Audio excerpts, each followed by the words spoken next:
morning, good afternoon, good evening. Um, Happy Saturday. Like I said, I want to finish off the book today, so I'm just going to read the last four chapters. It'll be real chill. Won't be any questions that you have to answer. I'm just going to listen to the last four chapters and figure out what happens at the end of this book. All right, chapter 14. It proved to be much harder than he had thought it would be. That night, a front came in and the temperature rose, a welcome relief to probably an even zero. And it snowed. This time it snowed close to 6 inches. And while that would not have been so bad in itself, it came on top of the snow that was already there. All in all, it added up to just under 2 feet of snow, dry powder. And when he tried to move in the woods, it was too much. It came over the top of his cylinder boots and froze his legs, and he had to go back to the shelter to get rid of the snow and dry his boots out. This, he said, sitting by the fire, is as bad as it gets. The truth was, it could be fatal. He needed to move in the woods to get firewood, not to mention hunting and studying to learn. And if he could not move without freezing his feet, he could not get wood, and without wood, he would freeze to death. It seemed to be a wall. He sat, burning the last 2 days' worth of wood, and felt the cold waiting. Dark came suddenly at 4 in the afternoon, and he sat in the dark for a while and thought on the problem and was leaning back, gazing into the fire when he remembered the rabbits. They grew larger feet. He had to do the same.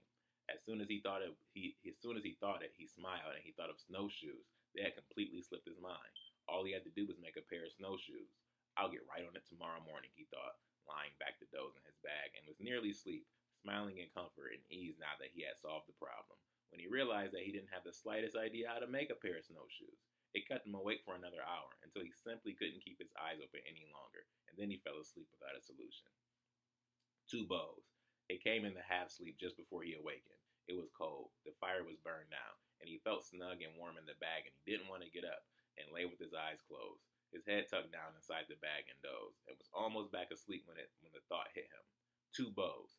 If he made two bows of wood, then tied the ends together, used some kind of cross pieces to hold them apart, and keep them in a rough oval, he would have the right shape for snowshoes. And it proved to be almost that easy. He cut wood from the willows down by the lake and brought 4 5 foot long pieces into the shelter where it was warm, along with some other shorter sections he cut from the lower and thicker branches on the same willow. They were frozen solid, but they thawed quickly by the fire and were as limber as they had been in the summer. He peeled the bark from them easily with a knife, and then took two of them and tied the ends together with moose hide lacing. After they were tied together, he pulled the center sections apart until he could put the hatchet between them to hold them apart. About 12 inches, and then he used the knife to cut cross pieces and notch the ends of shorter sections to fit around the wood of the long side and make cross braces.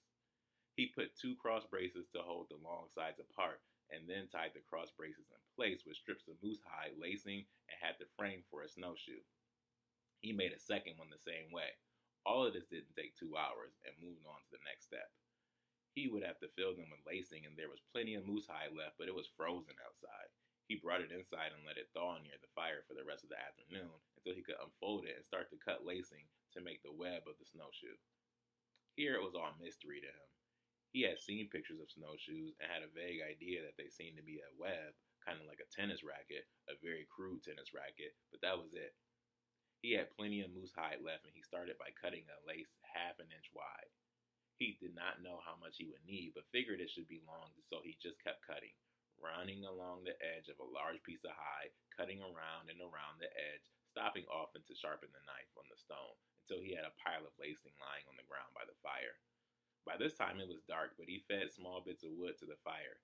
The shelter was very tight and stayed surprisingly warm from just a small flame, and continued working. He did not know how to make the rest of the snowshoe. He had seen pictures and knew it had to be a web of some sort, but could not visualize how to start.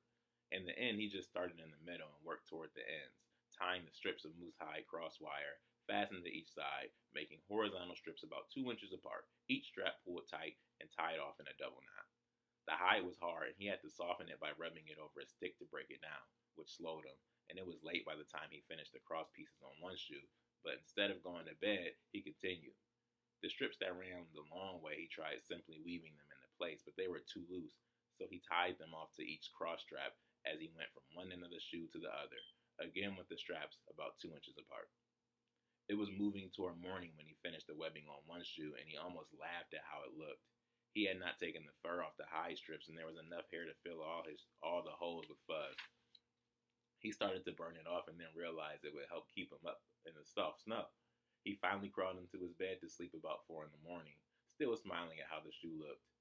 He slept hard until daylight, about 9 o'clock, and then kindled the fire and restarted it with the coals that were still glowing.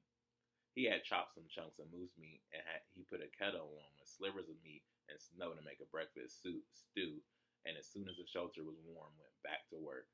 The second shoe went much faster because of practice he'd had on the first one, and by midday he finished webbing it. He ate the stew and drank the broth and then looked once more at his handiwork.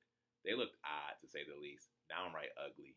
The fur was so thick he could hardly see the lacing, but they also looked strong, and now all he had to do was find a way to fix them to his feet.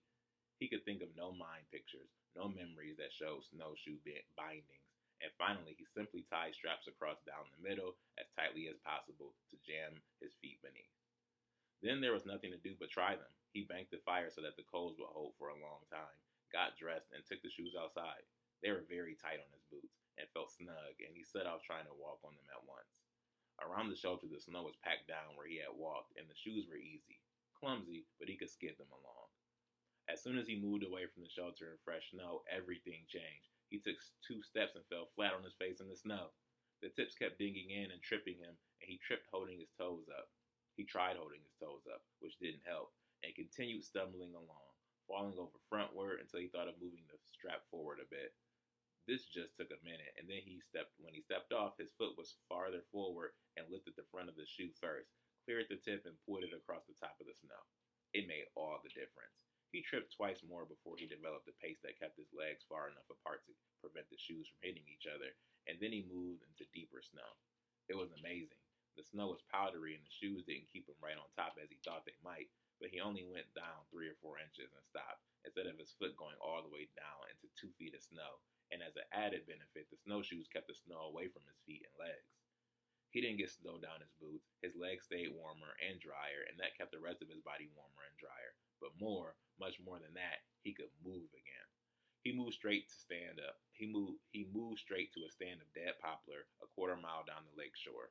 Poplars often died standing for that reason, stayed dry and out of the snow, and were good firewood. He hadn't been able to get at them because of the snow, but the shoes made it easy. He broke off limbs and knocked over small dead trees, and walking with kind of forward churning motion, he spent the rest of the day bringing in wood until he had a huge pile next to the shelter, enough for a week. It was incredible, he thought, how the snowshoes seemed to change everything, change his whole attitude. He'd been closing down. He realized settling into the shelter, not paying attention to things, getting more and more into his own thinking, and the shoes changed all of that. He felt like moving, hunting, seeing things, doing things again. Thinking of hunting brought his food supply into his thoughts, and he brushed the snow away from the moose meat and was stunned to see how much meat he'd eaten. He hadn't gained weight, had lost a small amount as a matter of fact, and yet apparently without knowing it, he had been eating like a wolf. He'd eaten both front shoulders, the back and hump area, and one back leg. All the meat was chopped off the bones in those areas. All he really had left was the left rear leg, and then chopping and boiling the bones to make the meat jelly stew. He would have to hunt again, and that night he spent the hours until he slept making sure his war bow and big arrows were in shape, checking the lance and sharpening the hatchet and knife, retightening his snowshoes where they had become loose from gathering wood all day. That night the temperature dropped like a stone, so that he heard trees exploding again. But he slept hard and down and tight in his shelter and dreamed of walking on white clouds. Chapter 14.